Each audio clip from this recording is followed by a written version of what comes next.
This week's decline pushed into a new local low at 6352, briefly breaching the Fibonacci confluence zone and nearly tagging the naked negative volume point of control at 6333.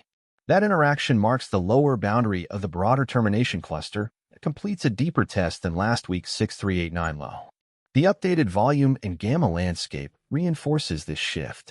The lower VPOC has migrated to 6333, while the GX all negative remains anchored at 6400.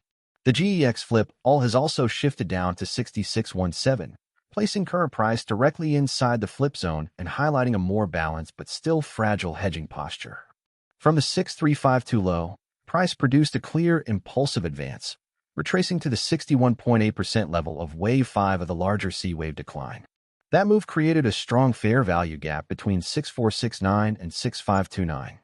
The subsequent pullback retraced to the midpoint of that FVG, aligning with a 50% retracement of the initial impulse, behavior consistent with a developing wave 2 rather than a continuation of the prior downtrend. Momentum confirms this shift. The lower time-frame bullish divergences that emerged last week have now propagated into the higher time-frame structure, with daily momentum stretching into bullish zones, behavior consistent with a market attempting to transition out of a termination zone. Gamma structure for the week shows mostly positive formations on shorter-dated expirations, with GX next day positive and GX next Friday positive, both centered at 6700, but large negative balances persist when all expirations are included. This mixed posture suggests that while near-term flows may support stabilization, broader dealer positioning remains sensitive to downside volatility.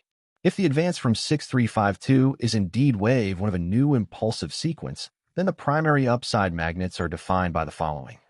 Fibonacci extension targets align cleanly with structural confluence. Positive GX all at 6700, the migrated VPOC positive at 6730, and the broader cluster between 6730 and 6750 defined by shorter-term GX levels. However, a decline back below 6352 would invalidate this impulsive interpretation and imply that the declining channel is expanding, requiring wave 1 of C to be to the wave 3 of C position, with corresponding adjustments to the internal structure. For now, price action appears to be behaving constructively within a developing wave 2, provided the 6352 low remains intact. Global tensions, including developments in Iraq, disruptions around key oil regions, and military actions, may introduce volatility spikes that sit outside normal wave behavior. Thank you for watching. Stay disciplined, trade your plan, and manage your risk. Rogue waves are never expected.